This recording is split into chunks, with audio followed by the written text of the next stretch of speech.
मैं दिलनाथ ठाकुर अपरिहार्य कारणों के वजह से अपने YouTube चैनल DNT एकेडमी का नाम बदलकर learn geography with Dilnath Thakur कर रहा हूँ। वर्तमान समय से आप सभी इस चैनल को नए नाम से फॉलो करें। धन्यवाद। हेलो दोस्तों, मैं दिलनाथ ठाकुर आपके अपने YouTube चैनल में स्वागत करता हूँ। आज मैं सामाजिक भूगोल की 8वीं कड़ी में भारत की जनजाति के बारे में बात करने वाला हूँ, जिसमें हम सभी भारत के विभिन्न राज्यों में उपस्थित जनजातियों के बारे में जानेंगे। तो दोस्तों, शुरू करने से पहले यदि आप हमारे चैनल में नए हैं, पहली बार हैं, तो हमारे चैनल को सब्सक्राइब करें, लाइक करें, शेयर करें, साथ ही साथ बेल आइकन को दबा दें, जिससे सबसे पहले आपके पास हमारे नोटिफिकेशन पहुँचे। तो चलिए शुरू करते हैं।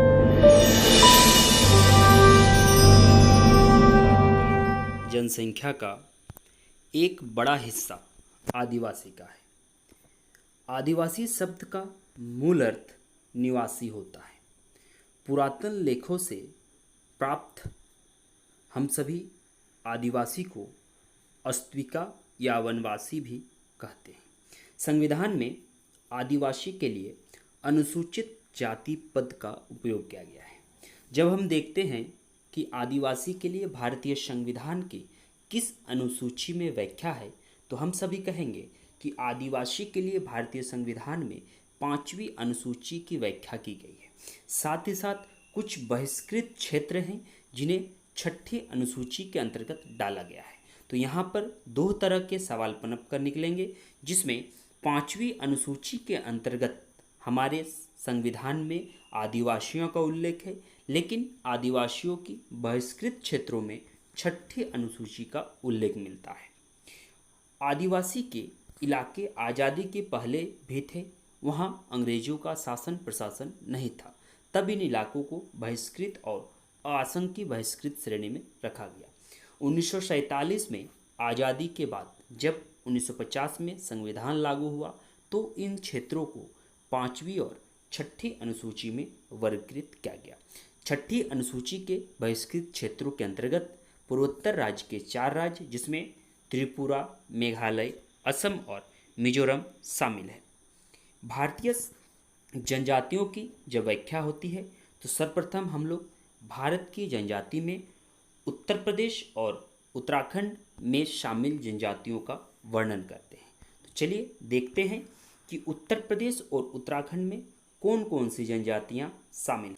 सबसे पहले हम लोग थारू जनजाति की बात करते हैं। थारू जनजाति नैनीताल से लेकर गोरखपुर तक पाई जाती है। साथ ही साथ ये हिमालय के तराई क्षेत्रों में भी रहती है। इनका किरात वंश के साथ संबंध माना जाता है। इनमें संयुक्त परिवार की प्रथा काफ़ी प्रचलित है। कई परिवार ऐसे भी हैं जिसमें थारू की जनसंख्या लगभग 500 तक है। तो यहाँ ध्यान दीजिए कि नैनीताल से लेकर गोरखपुर तक पाई जाती है। इसमें संयुक्त परिवार हैं और तो और इसमें किरात वंश के कुछ अनुभव प्राप्त हैं। दूसरी है बुक्सा जनजाति। बुक्सा जनजाति उत्तराखंड के नैनीताल, पौड़ी, गढ़वाल, देहरादून में पाई जाती है।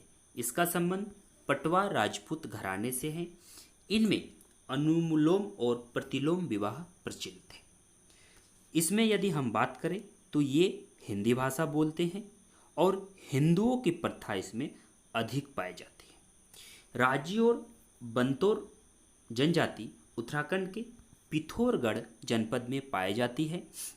साथ ही साथ ये जनजातियाँ कोल और किरात जातियों से संबंध रखती हैं। ये हिंदू हैं एवं इसमें झूमिंग कृषि प्रणाली शामिल है। खरवार उत्तर प्रदेश के मिर्ज़ापुर जिले में पाई जाती है और ये काफ़ी खूंखार एवं बलिष्ठ जनजाति मानी जाती है। जहाँ तक जौनसारी की बात है, यह उत्तराखंड के देहरादून, टिहरी गढ़वाल और उत्तरकाशी क्षेत्र में मिलते हैं। इसमें बहुपति विवाह की प्रथा है। तो ध्यान दीजिए, इनकी जो प्रथा है इससे सवाल अधिक बनते हैं। तो इसमें कौन सी प्रथा पाई जाती है? तो बहुपति विवाह प्रथा पाई जाती है। कहने का मतलब है कि महिलाएं एक से अधिक पतियों के साथ रह सकती हैं। भोटिया जनजाति काफ़ी चर्चित जनजाति है उत्तराखंड की। इसमें ये उत्तराखंड के अल्मोड़ा, चमोली, पिथौरगढ़, उत्तरकाशी में पाई जाती है और ये मुख्य रूप से मंगोल प्रजाति से संबंधित मानी जाती है। इसमें ऋतु प्रवास काफ़ी देखने को मिलता है। जब हम उत्तर प्रदेश और उत्तराखंड के बात आते हैं तो मध्य भारत के अंतर्गत मध्य प्रदेश और छत्तीसगढ़ में भी कुछ जनजातियां पाई जाती हैं, जिसमें सबसे प्रमुख और चर्चित हमारा है गोंड जनजाति। गोंड जनजाति सिर्फ मध्य प्रदेश ही नहीं बल्कि भारत की सबसे बड़ी जनजाति के रूप में जानी जाती है। ये प्राक द्रविड़ समुदाय से माने जाती है। ध्यान दीजिए, ये प्राक द्रविड़ प्रजाति के समूह से मानी जाती है। इनकी त्वचा का रंग काला, बाल काले, होठ मोटे, नाक बड़ी और फैली हुई होती है।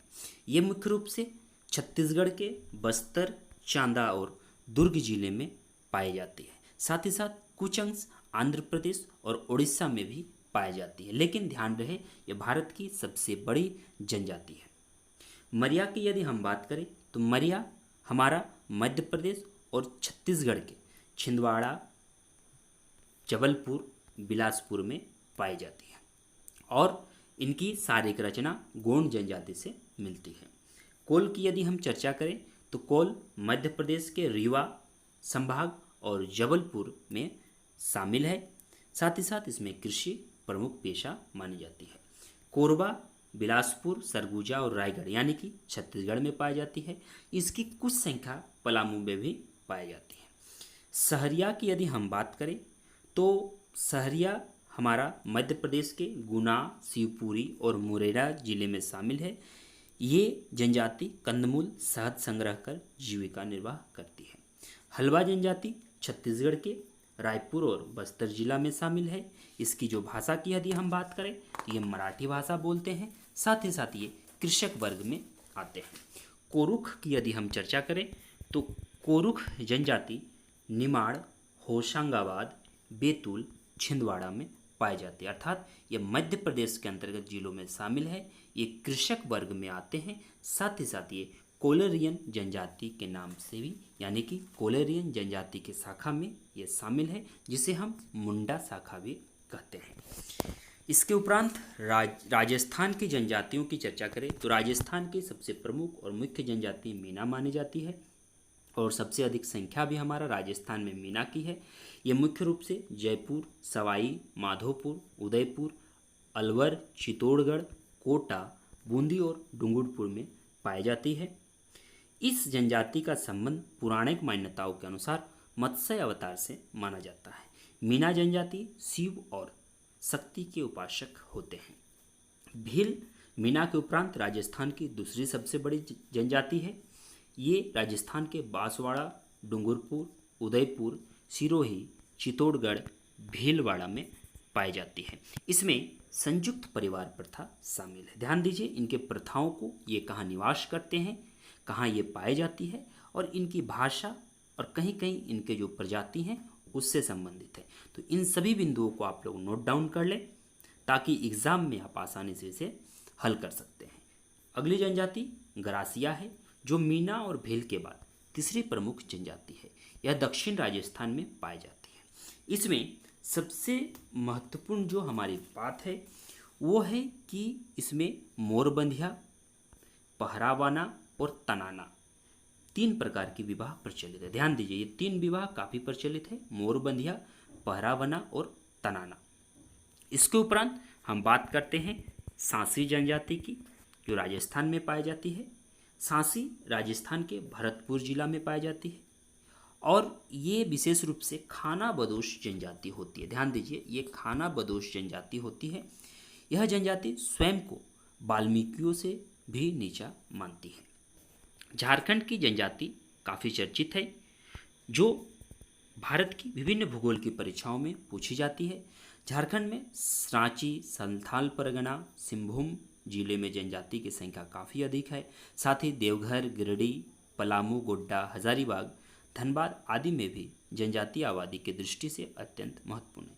झारखंड में जनजातियों में संथाल सबसे प्रमुख है और संथाल परगना, रांची, हजारीबाग, धनबाद और सिंहभूम जिले में ये पाई जाती है। ये मुख्य रूप से बंगाल, उड़ीसा और असम के राज्यों में भी पाई जाती है। संथाल ऑस्ट्रेलायड और ध्यान दीजिए ऑस्ट्रेलायड और द्रविड़ प्रजाति की मानी जाती है। ये मुंडा भाषा बोलते हैं। साथ ही साथ ये प्रकृति पूजक होते हैं।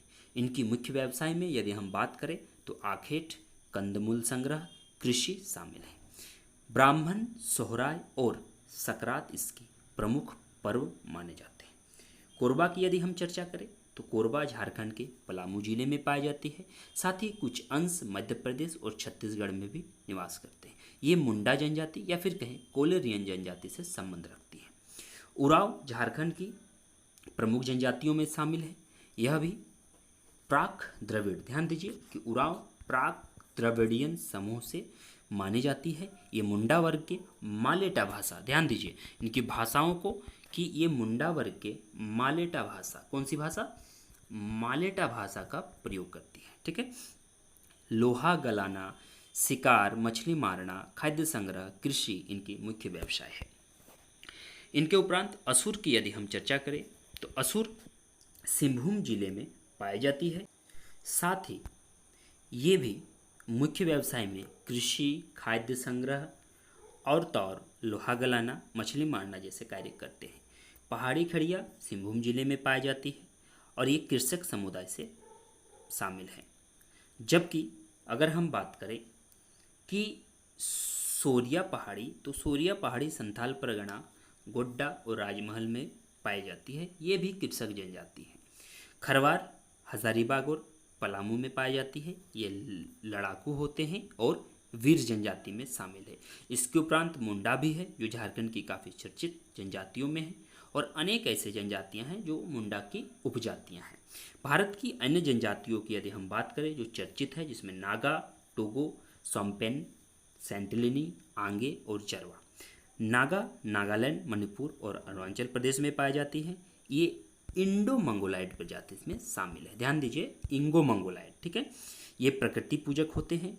विशेषकर ये नग्न अवस्था में घूमते हैं। कृषि, पशुपालन, मुर्गी पालन इनकी मुख्य व्यवसाय है। साथ ही साथ ये जो है झूम कृषि करते हैं। टोडो की यदि हम बात करें, सॉरी यहाँ मिसप्रिंट है, टोडो होगा। तो टोडो की मुख्य बात तमिलनाडु के नीलगिरी और उडगमंडक की पहाड़ी में निवास करती है। इनका संबंध भूमध्य सागरीय प्रजाति से है। सोम्पेन, सेंटिलिनी, आंगे और जरवा ये अंडमान निकोबार की विलुप्त होती जा रही प्रजातियों में शामिल है जो निग्रिटो से संबंध रखते हैं। ध्यान दीजिए कि ये तीन जनजाति काफ़ी महत्वपूर्ण हो जाती है जो विलुप्त के कगार पर है। सोम्पेन, सेंटिलिनी, आंगे, जरवा मुख्य हैं। चलिए अब इसको हम मानचित्र में देखते हैं, भारत की मानचित्र में कि कैसे इनका वितरण है। तो जम्मू कश्मीर में आप बकरवाल, चंपा, सिप्पी और डोगरा। हिमाचल प्रदेश में गद्दी, फंगीवाली, गुज्जर। उत्तराखंड में जौनसारी, बुक्सा, भटिया। ठीक है। राजस्थान में सहरिया, भील, गरासिया, मिरात, मीना। ठीक है। उत्तर प्रदेश में अगारिया और थारू जनजाति। इसके उपरांत अगर हम बिहार में बात करें तो बिहार में बेंगा। झारखंड में संथाल, मुंडा, हो और उराव। पश्चिम बंगाल में हाजोंग और संथाल जनजाति।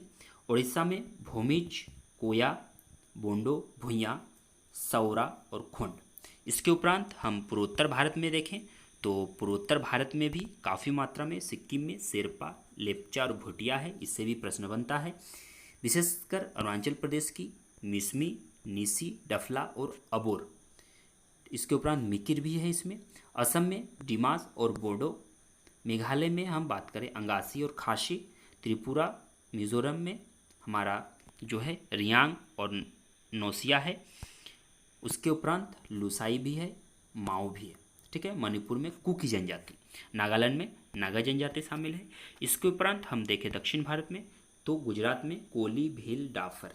ठीक है। महाराष्ट्र में बार्ली, कोली। छत्तीसगढ़ में कोडकू, सोर। उसके बाद तेलंगाना में चेचू जनजाति। इससे प्रश्न बनने की संभावना अधिक है। फिर हम देखते हैं यहाँ पर केरल में दक्षिण भारत की सबसे बड़ी जनजाति टोडा जनजाति। ठीक है। और पूरे भारत के सबसे बड़े जनजाति समूह गोंड है। तो इन सभी को आप ध्यान से देखें। और हम जो विलुप्ति की कगार पर बात करते हैं ओंग, जरवा, सेंटिलीज और महा अंडमानीज। ठीक है। तो ये सभी हैं। इसके उपरांत अगर हम चर्चा करें तो भारत में अनेक ऐसी जनजातियां हैं जो अभी वर्तमान समय में प्रचलित है और इससे प्रश्न बनने की संभावना काफ़ी अधिक है। तो इसे आप लोग नोट डाउन कर लें। गुजरात के अंतर्गत हमारे जितने भी हैं भील, बंजारा, कोली, पाटलिया, डाफर, टोडिया। हिमाचल प्रदेश में गट्टी, कोंडरा, लाहौरी। जम्मू कश्मीर में बक्करवाल, गुज्जर, गद्दी और लद्दाखी। केरल में कादर, उराली, मोपला, इरुला, पनियान। मध्य प्रदेश में भील, लंबादी, बांजरा, गोंड, अबुझमारिया, मुरिया, बिसनहार्ड, गोंड, खेरवाल, असुर, बेंगा और कोल मुंडा। महाराष्ट्र में बारली, बंजारा, कोली, चितपावन, गोंड। मणिपुर में कुकी, मेटी, मेठी, नागा और अंगामी। इस सभी को आप अच्छे ढंग से याद कर लें, देख लें, नोट डाउन कर लें, ताकि भूगोल से संबंधित सभी परीक्षाओं में इस विभाग से यानी कि भारत के जनजाति से 2 प्रश्न जरूर पूछते हैं, जिससे आप लोगों को आसानी हो जाए। मेघालय में बात करें तो गारो, खासी, जैंतिया और मिकिर है। मिजोरम में लाखर, पाओ, मिजो, चकमा, लुसाई और कुकी। नागालैंड में नागा, नबुई नागा, अंगामी, मिकिर। ओडिशा में जुआंग, खरिया, भुइयां, संताल, हो, ओरांव, चेचू, गोंड और सोंड। राजस्थान में मीना, सहरिया, सांसी, गसारिया, भिल, बंजारा और कोल शामिल हैं। इसी प्रकार सिक्किम में लेप्चा है। तमिलनाडु में बड़ागा, टोडोकोटा, कोटा, टोडो और नीलगिरी की मूल प्रजाति टोडो, जो दक्षिण भारत के भी मूल प्रजाति है और सबसे बड़ी प्रजाति है। तो दोस्तों इन सभी को आप नोट डाउन कर लें, जैसे कि त्रिपुरा में, उत्तराखंड में, पश्चिम बंगाल में, असम में, आंध्र प्रदेश, अरुणाचल और झारखंड में पाई जाती है। इन सभी को आप नोट डाउन कर लें ताकि आप आसानी से अपने एग्ज़ाम में इसे क्वेश्चंस को सॉल्व कर सकें। तो दोस्तों यदि आपको हमारे ये वीडियो अच्छा लगा हो तो हमारे वीडियो को ज़रूर शेयर करें, साथ ही साथ लाइक, शेयर और आप सब्सक्राइब जरूर कर लें, ताकि सबसे पहले आने वाले वीडियो के नोटिफिकेशन आप तक पहुँचे। धन्यवाद।